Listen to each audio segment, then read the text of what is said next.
அவன் அருளாலே அவன்தாள் வணங்கி ஓம் கருணை கடலே கந்தா போற்றி. இன்றைக்கி கந்த சஷ்டி விரதத்துடைய 11வது நாள். இன்றைக்கி நம்ம பாராயணம் பண்ண போகிற திருப்புகள் அவிநாசி திருப்புகள்.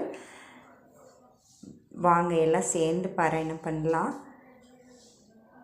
இரவாமற் பிறவாமல் எனையால் சற்குருவாகி பிறவாகி திறமான பெருவாழ்வை தருவாயே.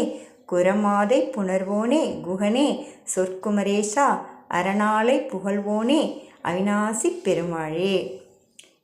இதன் விளக்கம்: இரவாத வரம் தந்தும் மீண்டும் பிறவாத வரம் தந்தும் என்னை ஆண்டருளும் நல்ல குருவாகியும் மற்ற எல்லா துணைகள் ஆகியும் நிலையான முக்தியாம் மோட்ச வீட்டை அருள்வாயாக. குரப்பெண் வள்ளியை மணந்தவனே குகனே புகழ்வாய்ந்த குமரேசனே அறம் பொருள் இன்பம் வீடு ஆகிய 4 புருஷார்த்தங்களையும் உபதேசித்தவனே அவிநாசியில் வீற்றிருக்கும் பெருமாளே. ஓம் முருகா சரணம்.